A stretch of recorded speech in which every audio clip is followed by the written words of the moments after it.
কর্ম কখনোই কারোর কাছে নাম কেনার জন্য করা উচিত নয়।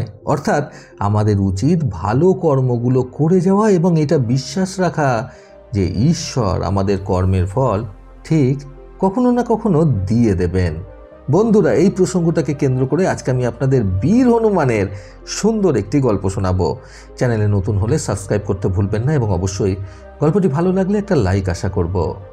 আমরা সকলেই জানি যে রামায়ণ, যেটা কিনা মহর্ষি বাল্মীকির দ্বারা লেখা হয়েছিল, এই মহর্ষি বাল্মীকি যখন নিজের রামায়ণ লেখেন তখন নারদ মুনি আসেন সেই রামায়ণ শোনার উদ্দেশ্যে।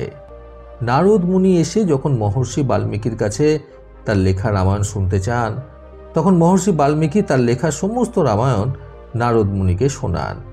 রামায়ণ শোনার পর নারদ মুনির ভাব খুব একটা সন্তুষ্টির ছিল না।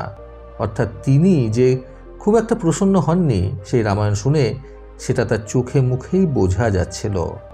নিজের লেখা রামায়ণটা কেমন হয়েছে জানার জন্য যখন মহর্ষি বাল্মীকি নারদ মুনিকে জিজ্ঞাসা করলেন কেমন লাগলো রামায়ণটা, তখন মহর্ষি বাল্মীকির কথার উত্তরে নারদ মুনি বলেন, লেখাটা ভালো হয়েছে, কিন্তু বলে নারদ মুনি চুপ করে যান। তখন বাল্মীকি মুনি নিজের মনে একটা সংশয় ভাব নিয়ে নারদ মুনিকে জিজ্ঞাসা করেন, কিন্তু কি? নারদ মুনি তখন বলেন, হনুমান যে হনুমদ রামায়ণটা লিখেছে সেটা অদ্ভুত হয়েছে, এতটাই ভালো হয়েছে যে আমার কোনো ভাষা নেই তার লেখা রামায়ণের প্রশংসা করার।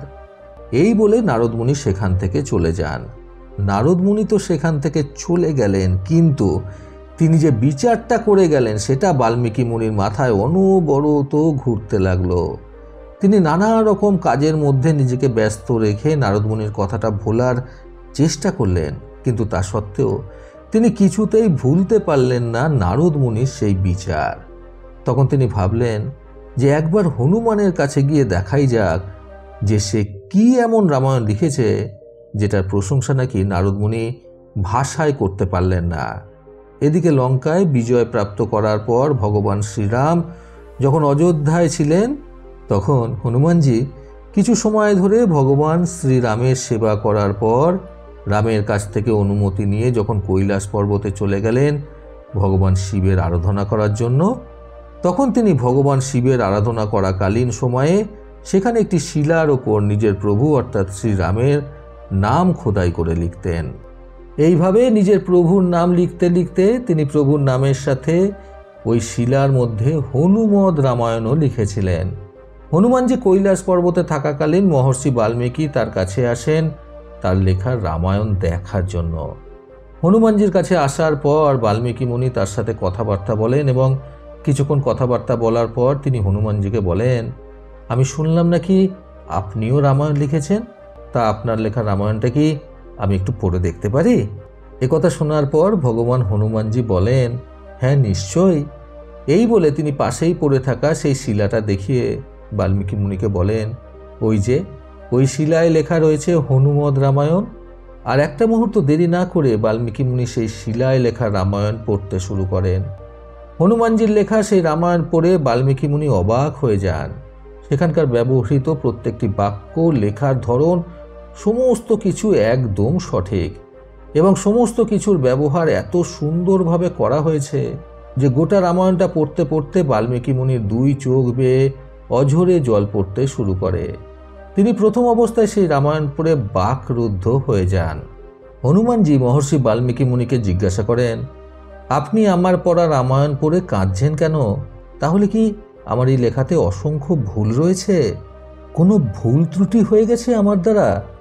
এ কথা শুনে মহর্ষি বাল্মীকি মুনি বলেন, এই হনুমদ রামায়ণ লেখাটা শুধু ভালোই নয়, অপূর্ব হয়েছে এবং অদ্ভুত এক আকর্ষণ রয়েছে এই রামায়ণের লেখাতে।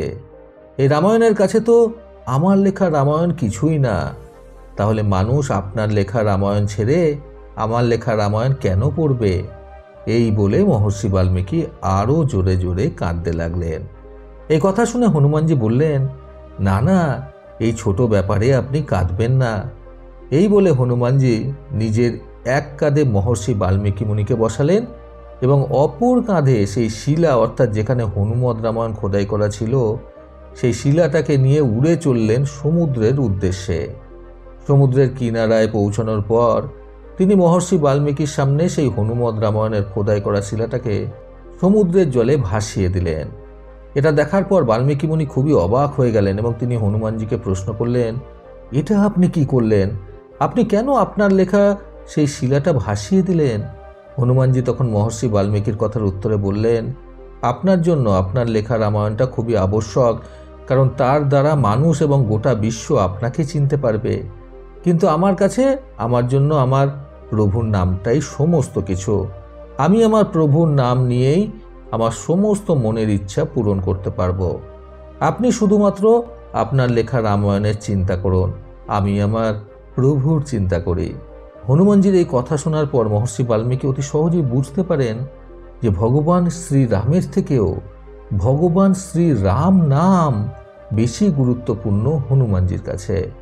এরপর হনুমানজি বললেন, আমি আমার জীবনের প্রত্যেকটা সময়, প্রত্যেকটা মুহূর্ত, প্রত্যেকটা স্থিতিতে শুধুমাত্র আমার প্রভুর নাম স্মরণ করি। এটাই আমার জীবনের সব কিছু। এর অতিরিক্ত আমার জীবনে আর কোনো কিছু আবশ্যক নয়। আপনি রামায়ণ লিখছিলেন যাতে সকলে আপনার রামায়ণের দ্বারা আপনাকে চিনতে পারে, কিন্তু আমি রামায়ণ লিখছিলাম শুধুমাত্র আমার প্রভুকে স্মরণে রাখার জন্য। প্রভুর নাম নিয়েই আমি সন্তুষ্ট। আপনি আপনার লেখা রামায়ণের দ্বারা মানুষের কাছে স্মরণীয় হয়ে থাকেন, এটা আমি মন থেকে কামনা করছি। বন্ধুরা, কর্মের মাহাত্ম্য বুঝতে আজকের গল্প থেকে শিক্ষণীয় 3টি কথা সর্বদা মনে রাখুন।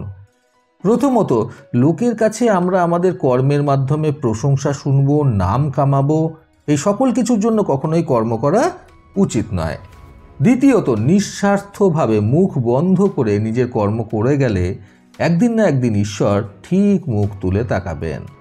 তৃতীয়ত, ভালো যদি হতেই হয় তাহলে ঈশ্বরের চোখে হওয়া উচিত। এমন কর্ম করা উচিত যাতে ঈশ্বর আমাদের সেই কর্মের ভালো ফল দান করেন। প্রতিবারের মতো আবারও বলবো, এই পৃথিবী তাদেরকেই সম্মান দেয় যারা ইউনিক কিছু করার ক্ষমতা রাখে। সকলে সুস্থ এবং সুন্দর জীবন কামনায় প্রকৃত জীবন থেকে আমি সন্তু চক্রবর্তী আবার আসবো আগামীকাল নতুন সুন্দর শিক্ষণীয় একটি ছোট গল্পের সাথে। ভালো শুনুন, ভালো থাকুন। ধন্যবাদ।